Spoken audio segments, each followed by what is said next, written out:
For Marvel 2, the atmosphere was interesting because at Chinatown Fair, they have local tournaments and I was banned from entering them. I was the only player banned from them. So if Sanford wanted to enter, he could. If the Ipes wanted to enter, he could. But I was the only one that was like, yeah, he's banned from entering this tournament.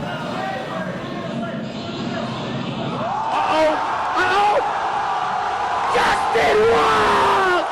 Oh my God! My first Evo was called B5, Battle for the Bay. And that was for Marvel's Capcom 2. It was in Folsom, California, random janky arcade. And it was run by the Cannon brothers. They were there running the brackets as always. And I was there for Marvel's Capcom 2. My experience was kind of weird because I was still kind of like antisocial during B5. And I felt like I didn't really talk to anybody. I talked to like the people from New York, but like anyone else from like California, like, cause I didn't have a computer, so like I didn't use shoryuken.com yet. So a lot of people were just kind of hyping me up from the East Coast scene. And yeah, I felt like I saw a lot of eyes kind of stare at me and I'm like, I'm just 15 years old, you know, like what am I supposed to do? I just kept to my own during B5. The only time I was able to talk to somebody was with Viscount. I stayed with him. I actually stayed with him during B5, so shout out to Viscount for letting me crash at his place. The competition for Marvel's Capcom 2 was interesting because during that time, like I knew all the best players from like New York City, like Sanford Kelly, Eddie Lee, Josh Wickfall. But then the West Coast, they had all these amazing players, right? It was kind of a lead up because they thought that the West Coast was always gonna dominate and East Coast was kind of just weak. And that was kind of before I came on the scene. It was always like West Coast dominated East Coast completely in any game that they played. So the first test was like ECC 6, where I fought Ricky, I beat Ricky. Then Midwest Championship was where I fought Valle, beat Valle. And then now it's like the final boss in B5, which is Duck Doe. And he was the winner from B4 last year. So I actually fought him in the winners finals and grand finals for Marvel's Capcom 2. And it was kind of epic. It kind of felt like a Star Wars thing type of thing going on, but it was really fun. I don't think winning B5 made me the king of Marvel's Capcom 2, but it really put kind of the East Coast like name on the map. I don't remember when was the last time the East Coast has won a tournament during Battle for the Bay. Like I know Arturo Sanchez, Eddie Lee, they made top 5, but they did not win at all. So Eddie Lee was kind of like our New York City GOAT, and he didn't win any tournaments during Battle for the Bay. It was kind of all from Alex Valle and John Choi or somebody else from the West Coast. So I think we just put our name on the map after B5, and I think that was really, really important because it's like we don't suck anymore. So it really kind of put West Coast where they got kind of salty and, you know, they thought it was a fluke, run it back. And then that's kind of when Evo 2002 came about. That was the first time they named the Evo. Evo 2002, it was still played on arcade, which is really cool. But the problem with arcade is obviously if something's busted, it causes a lot of delays. They also brought like a lot of Japanese players over for like USA versus Japan for Third Strike at that time. And the rules for Evo was really interesting because if you qualify for top 8, everyone goes back to winner's bracket, even if you qualify from losers. I actually qualified from losers, so they put me instantly back in the winner's bracket. That tournament ran so late that Marvel's Capcom 2, the last game, grand finals, was a 1-game grand finals. Every other tournament had the 4 out of 7. You start from winner's bracket all over again. So obviously they made the tournament much longer. And Marvel's Capcom 2 grand finals probably started around 11:50 p.m. They just had to make the announcement, because of time constraint, we had to make this a 1-game grand finals. And that was against Rotron. I don't have a lot of games to work with now. And I think playing him, he beat me the first game. So when he beat me the first game, he resetted the bracket. I'm so, you know, exhausted about it. And then he actually was winning the second game too. Like I thought I lost, but then he actually made a huge mistake, and then I capitalized off it and made a big comeback, and I won the second game, and I won Marvel's Capcom 2 at Evo in a 1-game grand final situation. The reason why I was able to be consistent in Marvel 2 was because I traveled. And that was kind of when I was focusing on like, all right, my family's poor, we gotta make some money somehow. So we traveled around all these regionals, and then most of the other players, they only went to Evo. But I traveled to like all like the big major tournaments back in the day. So I think because of that, I was able to stay sharp, played all their best players in the region. So when it came to Evo time, I guess I would have knowledge and understanding of like how to play in a tournament, not being nervous, or just playing my game. So because I don't think I got nervous at all when playing Marvel 2 at Evo, just because I'm so used to playing in tournaments.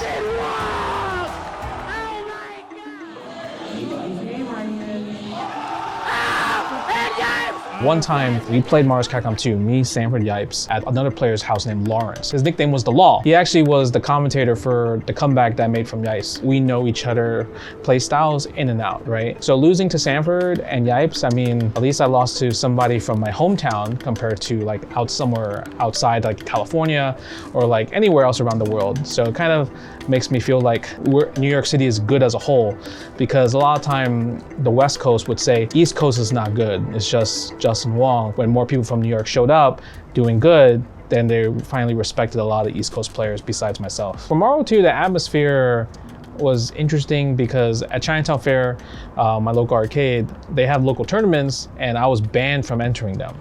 I was the only player banned from them. So if Sanford wanted to enter, he could. If Yipes wanted to enter, he could. But I was the only one that was like, yeah, he's banned from entering this tournament. I'm like, all right, it's cool, because I want more people to come to the arcade, because there's obviously a point where less people start coming to the arcade, play at home. But I think overall, like, my favorite part about Marvel's Capcom 2 was that I was still able to travel like so many places around the world to play other talent in Marvel 2 that we wouldn't really get the chance to play, because normally if you want to play Marvel 2 at the highest level, you would have to go to Evo for it. So I think the atmosphere for it was just really a blessing, because I was able to travel and play other like players that actually love Marvel 2. Marvel 2 was the main game for Evo since like B4, B5. I think the one time where Marvel 2 stopped becoming the main game was probably 2005, and that's when Third Strike finally got popular, because Third Strike was not popular in America like whatsoever. It was really cool because Marvel 2 was obviously not played too much in like different countries like Europe, for example, but it was kind of like America's game. That's kind of what a lot of people identify Marvel vs. Capcom 2, and that's kind of what Evo identified. And the players that played were just rowdy, hype, so super loud, and probably has the best rivalry between West Coast versus East Coast. I think that's kind of maybe the main reason why Marvel 2 was always so popular during the Evo days for like the early 2000s, because it was just so much money matching, so much smack talking, like all this type of stuff that we don't really see too much anymore. It was pure, no filter content, and I kind of miss that. I really like the drama. Like, people don't talk crap to me about it because it's like, they're just like, yeah, we can't take your money, but I enjoy like side betting, like stuff like that. I enjoy getting rowdy with the players, you know, see East Coast versus West Coast. It's always so fun to see that type of content. We are at the climax of Ultimate Marvel vs. Capcom 3's grand finals. Yeah, I feel like when Marvel 3 first came out, I really wanted to keep trying to win, like keep doing my best, wanting to be like the top player for Marvel. But obviously, it's always going to be a different game. I feel like Capcom, anytime they make another version of like a game, it's always different. It's never the same. So I definitely didn't see that if Legacy was like legacy knowledge or skill was going to carry over or not. It's definitely something that a lot of players was excited for to play. And when it comes to like a Marvel game, I don't know, it just seems like it clicks a bit more. Maybe I'm just like such a huge nerd or fan of playing Marvel. But even before Marvel 3 came out, I wanted to be the best at Tatsunoko vs. Capcom, because that was the next versus game that was at Evo in 2010. I got third that year, so I wasn't able to win Tatsunoko vs. Capcom there. So I was like, oh, maybe TVC will make it to 2011 and I'll try to win that. But then they were like, Marvel 3 is at 2011. I'm like, all right, let's go for win Marvel 3 with 2011, right? And yeah, unfortunately I got third again that year too. So, but ultimately in the end, it was just super fun because more people were playing it. Even like players from Japan were playing Marvel 3. It obviously had a different play style, a different mix, different twist compared to Marvel 2, but it still had like the smack talking, the money matches. It really always brings the best out of people, or the most competitive drive from people when a Marvel game is present. I was pretty disappointed like just getting third, because in Marvel 3, I kind of like didn't care about the meta. So every time people are playing vanilla Marvel 3, it's like Phoenix is everywhere, right? Phoenix everywhere. And I'm like, well, I just want to play, you know, Wolverine, Storm, Akuma. I just kind of like, Wolverine's cool. I always played Wolverine in the older Marvel games. And then Storm, obviously my girl. I like to use like good assists, right? Because Marvel 3 kind of like strayed away from like the Marvel 2 assist style to more of like 3 character teams as the wave. So I was like, no, I want to keep my identity. So I picked Akuma. Tatsu kind of reminds me of kind of like a horizontal version of like Cyclops Gene Splice, the assist I used in Marvel 2. So that's kind of like why I stuck with that team and picked with that team. And then losing to Friscant at Evo pissed me off. Also, it was like 2 out of 3, right? So I was like, oh my God, 2 out of 3 is so brutal for vanilla Marvel 3 because of how actually cheap the game is. And Ultimate Marvel 3 was more of like a good balance change. And getting 7th was pretty depressing as well because I won CEO. Like, so going to Evo, I was like, yeah, I'm feeling good. And from there, I was like, you know what? I'm tired of these random teams that I'm trying to pick. I'm gonna go back to my Wolverine, Storm, Akuma type of style, or something similar to that. So that's kind of where I identified like, this is my play style, and this is where I'm gonna stay for the rest of the game. I actually did not practice Marvel 3 like that whole entire year. And the crazy part is when I fought Chris G, I lost him the whole entire year straight. Didn't beat him one time, and I'm like getting destroyed, literally getting destroyed the whole entire year, and even the match. Like, it was like the first 2 games, like literally 2 and 90% of the 3rd game, it was completely free, completely lopsided. And then I made this like random miraculous X Factor 3 comeback with like a pixel storm, and it kind of like changed everything because the crowd went nuts. Right, Chris G probably was like, I can't believe I lost that 3rd game because he should have won, right? If you think about it with the life deficit, like I had no reason to make that comeback. From there, the classic happened. The classic is once you make a ridiculous comeback, the next game is always free, no matter what. And that's what happened. The 4th game was completely free. And then the 5th game, it was a time over. Down to the wire, I kill a character, he kills a character, and it was a time over win. And I mean, it's a classic. I like to win time overs all the time. And from there, I think the crowd just completely lost it, erupted. First time hearing the crowd chant my name as well, because I was always kind of the villain, because I guess I won too much or whatever, right? So having the crowd just chant my name, it really gave me so much energy to be like this main anime character protagonist to try to win 2013. I was actually very pissed off losing the Flogger that year. Not because I lost the Flogger, but because my road to getting to that point was so hard because I had to beat Filipino champ. I switched from Wolverine Storm Akuma to pick Wolverine Spencer Frank West, and then I smoked him the next 2 games. Now I'm in top 8. Then I had to fight Chris G, beat Chris G, right? And then go through Cloud 805 and go through Angelic. So I'm like, all right, I'm cooking. And then I had to play Flocker. Flocker only beat me. He had the best roads. I was already pissed off. I was like, I gotta go through all these crazy matches. He was so scared of Akuma that every time like Akuma came in as anchor, he respected it. Didn't try to go for a mix up because he was scared of kind of like just me mashing DP super. And eventually I made the comeback where like I do the overhead twice. Do not tell me. Do not tell me. Are we going to the 2nd set? I want to see it. Let's see. Oh! Justin Wong! Justin Wong! I can't believe he let me hit him with an overhead twice. That was insane. Getting that reset felt really good because now we're starting fresh. I really thought I was gonna win that set. I thought I was gonna win that set completely, but then we tied it up, right? 2-2, the final set. 5th game, I got the first hit. In my head, I had the whole like flow chart done. Finish the Storm Infinite, do a meaty Typhoon in the Hailstorm, cancel the Wolverine speed up. Virgil's not guessing right at all. Game over, I win. But you know what happens? I drop the Infinite on a Pixel 0. Air grabs me, kills my whole entire team after that. And I lost. And I was really, really sad because I'm like, how can I ever make that run again? Like after I got 2nd, right? And then walking through that Evo hall, you know, that long Evo hall back to the hotel, everyone's like, you got it next year. You got it next year. I don't want to hear that. I know they're being nice to like, hey, you know, don't worry about it. It was such a good game, but you're gonna win next year. I did not believe anything these guys are saying, right? I actually gambled for like 10 hours straight after that. That's how sad I was for losing 2013. I think the energy for Evo Finals is always gonna be different because if you win this tournament, you're the best in the world. I feel like if you win CEO, you're the CEO champion. You win Common Breaker, you're a Common Breaker champion. There is something with you're an Evo champion. There's something that people were like, I'm the world champion when you say Evo. You say that you're the Evo world champion. Evo really puts that out as that, and everyone respects this is a world tournament because everyone around the world comes for this tournament. That's kind of why people take Evo so much more seriously. So for 2014, I actually all in and only practiced Marvel 3. I was like labbing out against all these big teams. I also was like thinking, you know what, maybe against Chris G, because I always know I'm always gonna fight Chris G. I always fight Chris G at Evo no matter what. I'm going to change up my team order. I discovered this strategy in like January. So throughout the whole entire season, anytime I fought Chris G, I always did Wolverine on point. I'm only gonna pick Storm if I run into him at Evo. That's pretty much what's changed the game, because I do think if I did pick Wolverine from jump, he probably would have won that year. But because I picked Storm, I got away with 2 games. And he's starting to roll. Because he did not know what to do for 2 games.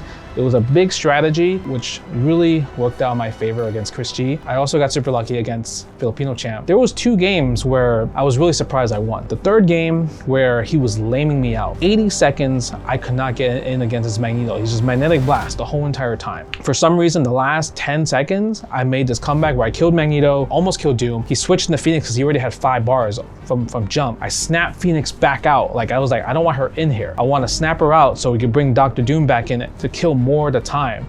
And I won time over because of that. So that was kind of like an insane thought process, but like a lot of people might not have done it. They might have popped her and then he would have won because Dark Phoenix came out. And then the final game, it was completely luck. The Evo stage really got to him because it was just Akuma versus Dark Phoenix. And I shot a fireball, caused her to turn dark, and then I dashed in, but he pressed a button, hits me, and then he cancels into X Factor, it dashes in. The right decision was press a button, X Factor, press a button, and then dash in for the rest of the combo. But he decided to press a button, X Factor, dash in, where I'm able to block now, press a button. And I was just mashing Team Super the whole entire time. Hit Phoenix, so in my head, all right, we got Phoenix out, now it's Akuma. For some reason, Dr. Doom was in the middle.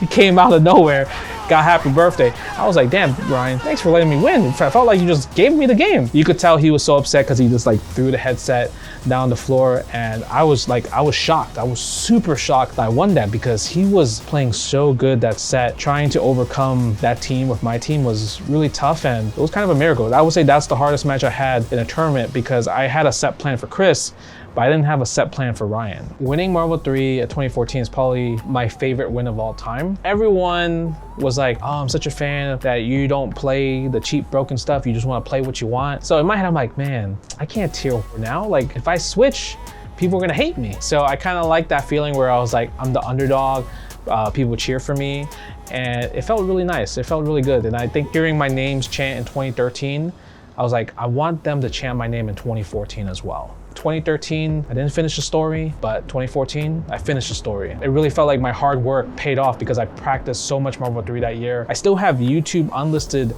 like videos of like these techs against like other top players. I think that was like the only time I ever done something like that. Oh my God! He's done it! He takes it! He's back! Unbelievable! He's back! He's back!